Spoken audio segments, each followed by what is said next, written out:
Mom ate all the cookies. Make her spit them out now. After my husband shouted this frantically over the phone, my mother-in-law suddenly began to choke, foaming at the mouth, and collapsed. In utter confusion, I called an ambulance, and she was rushed to the hospital. Once there, the test revealed something shocking in her stomach. Do you have any idea about this? Do I have any idea? Of course I do. Because what they found was clearly something intended to take my life. My name is Susan, a 32-year-old mystery novelist. I've been married to my husband John for 5 years. However, he's been on assignment in Alaska for the past 6 months. We keep in touch, but he seems so busy that he often doesn't even read my texts. Still, I've been trying to make sure he doesn't feel too lonely, even sending presents with Christmas cards to make him feel less alone.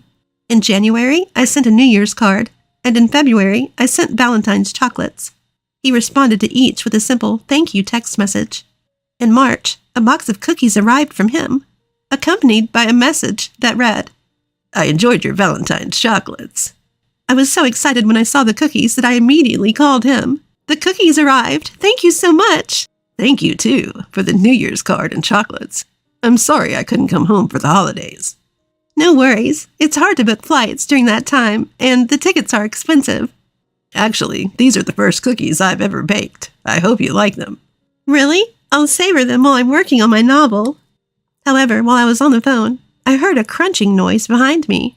Turning around, I found Linda, my mother-in-law who lives with us, devouring the cookies sent to me. She has a tendency to thoughtlessly eat the snacks I've been looking forward to, as she loves food. Writing mystery novels requires a lot of brain power. I always look forward to treating myself with some sweets while I'm writing. So I've cautioned mother-in-law several times, but she never changes her ways. Before we knew it, she had gobbled down all the cookies. Oh! Huh? What's up? You already ate the cookies? I'm sorry. I took my eyes off for a second and mother-in-law ate them all. What? Mom ate all the cookies I sent? Make her throw them up now. Why should I? Before I could question my husband's frantic outburst, mother-in-law suddenly began choking, her eyes wide open. I can't breathe. And with that, mother-in-law collapsed, frothing at the mouth. What? Mother-in-law, are you okay? Mother-in-law! I hurriedly hung up the call with my husband and dialed 911 while calling out to mother-in-law. She was rushed to the hospital, and I went along in the ambulance pleading, Hang in there, mother-in-law.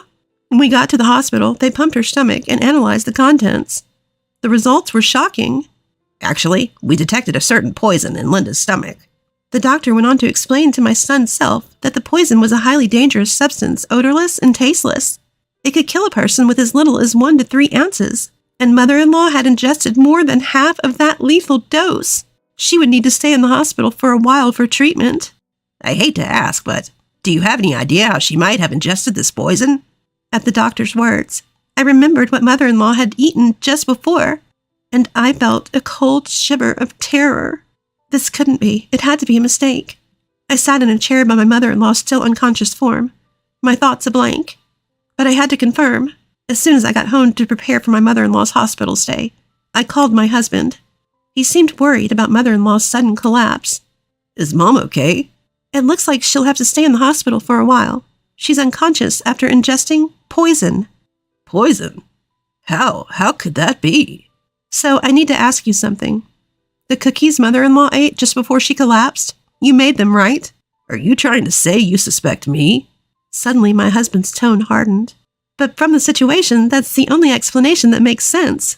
Susan, if you're a mystery writer, you should know you can't accuse someone just based on circumstantial evidence.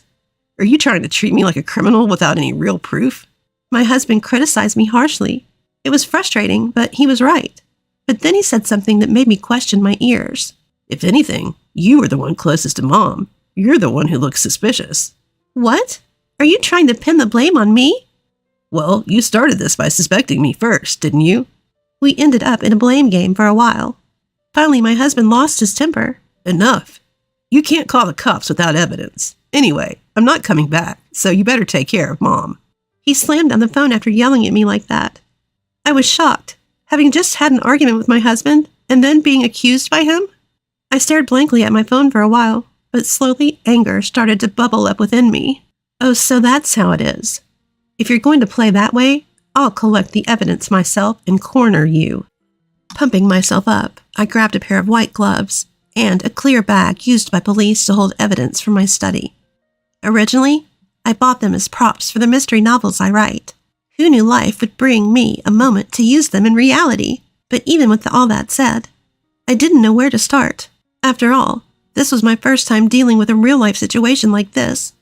Despite writing about such things in my novels, I decided to start by examining the area where my mother-in-law had been. The scene was left untouched since the chaos when she fell ill, not even vacuumed. Like a bloodhound, I crawled around the sofa where she had been sitting, and the surrounding area, straining my eyes looking for anything. Is this a piece of cookie? I found something that looked like a piece of cookie my mother-in-law had been eating, picked it up with tweezers, and carefully put it into the bag. Each piece was small, but my mother-in-law often spilled her food, so I managed to collect enough to test for poison. I was also able to gather crumbs from the original cookie box. But this alone wouldn't be strong enough evidence. As my husband said, it's possible that I could have planted it, unless I can get a solid piece of evidence that clearly points to my husband. At this point, a question occurred to me. If my husband really did it, how did he obtain such a dangerous poison? I decided to look into how he could have acquired it. So I phoned a police officer acquaintance of mine, whom I'd gotten to know during research for my novels. As I listened to the police officer's explanation and took notes, I reached a certain possibility. Although I had hoped it wasn't the case, that's what it was. In fact, I had been recording all of my conversations with my editor to refer back to later. I had a hunch about my husband's behavior, so I played back our past conversations, and my suspicions were confirmed. That's right, he no longer loves me. I loved my husband. I never missed giving him presents on occasions like Christmas, New Year's Day, and Valentine's Day, and always kept in touch regularly. But his heart was already moving away from me, realizing that he might even harbor ill will towards me. Tears involuntarily streamed down my cheeks. But crying alone doesn't solve anything. I called my mom, explained the situation, and asked her to take care of my mother-in-law, then hastily booked a flight and a hotel to Alaska, keeping it a secret from my husband. Once there, I staked out the apartment where my husband lived alone. Alaska in March was still covered with snow. I layered a heavy sweater under my down jacket, and, shaking from the cold, I watched my husband. When he left, I carefully followed him, camera in hand, making sure not to be noticed. This was purely my determination and stubbornness. Nevertheless, after a few days, I had collected all the necessary evidence. Now it was time to corner my husband. I stood in front of my husband's apartment and rang the doorbell. Hey, what? Susan, what are you doing here? Hello, John. It's been a while since we've met face to face. With a grin, I casually said, Standing around in the entryway is no good. Let's talk inside. And I made my way into my husband's room. So what brings you here? With a grumpy face, my husband served me a weak coffee. It was his roundabout way of asking me to leave. Oh, is it so inconvenient for a wife to visit her husband? That's not exactly what I meant. You don't have to lie. You have a date with another woman after this, don't you? My husband, who was in the middle of sipping his coffee, spit it out in surprise, coughing violently. Oh, did you come all the way to Alaska just to say that? Of course not. I have something more important to discuss.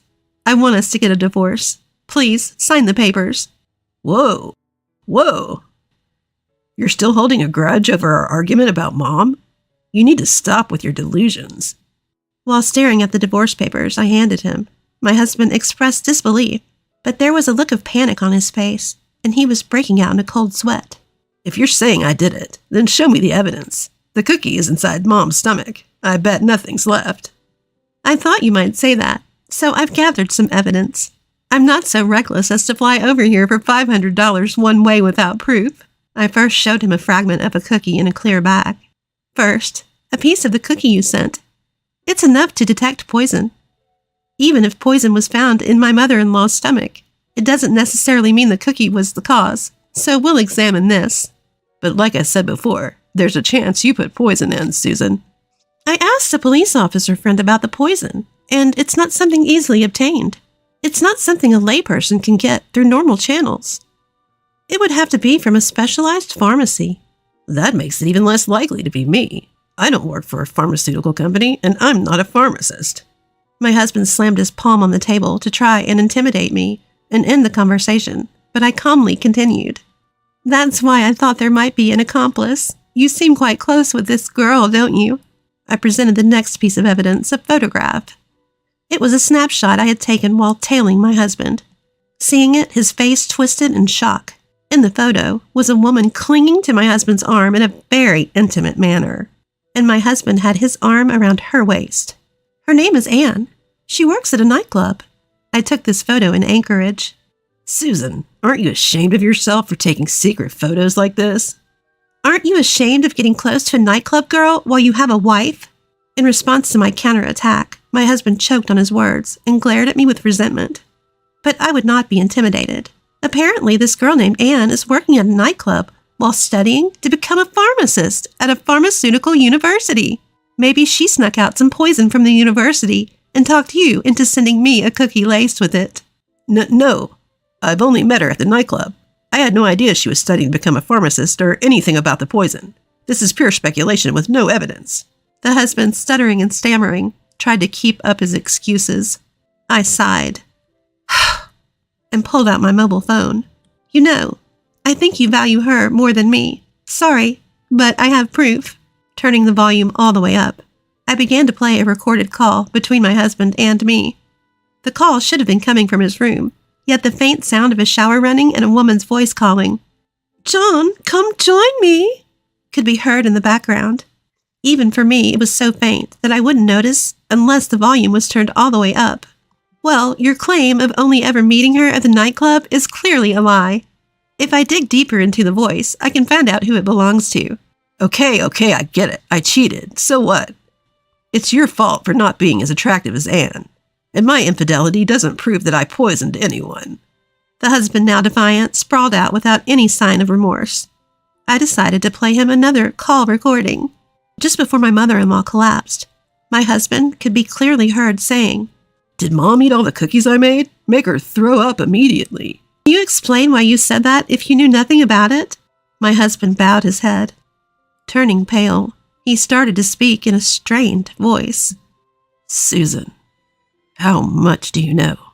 I'm guessing that you targeted my life because of the royalties from the novels I've written so far.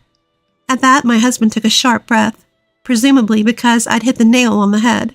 Royalties are given to the copyright holder, and upon their death, the copyright can be inherited by their family. And copyright, the very thing that provides these royalties, can be inherited by the family once the holder passes away. So he must have been picturing himself living it up with his mistress on those royalties he'd inherit. "Please, forgive me. I did it because she told me to." Oh, really? There's no sign of her having any dirt on you. Are you blaming others again? "I thought I hadn't left any evidence. Please, I'm begging you, don't divorce me." Do you think I can go on living with a man who's trying to kill me? How would you feel in my position? Either way, I have no intention of forgiving you. I slammed the divorce papers on the table. Come on, let's get this over with. Just because I'm begging doesn't mean you can get cocky. Enraged, my husband grabbed me by the collar with both hands and tried to throw me to the ground. But then, "That's enough." The police officers I'd called beforehand burst into the room. I'm glad I called them in advance. You never know what could happen when you're alone. In the end, my husband was arrested. I submitted all the evidence to the police, and right there, I made my husband write up the divorce papers. I had him cover all the hotel and flight expenses to and fro, and then I just breezily went home. The very next day, his mistress was arrested as an accomplice, and the two of them are now comfortably inside a jail cell together. Of course, I demanded a divorce settlement from the two of them, and once I receive it, everything will be wrapped up. Afterwards, I told my mother-in-law, who had been discharged from the hospital, the truth about what happened, and said our goodbyes. I moved to a new apartment, and then, a year later, when I used this experience as a plot for a mystery novel and published it, it surprisingly became a huge hit. For a novelist, every experience, good or bad, can be a source of inspiration.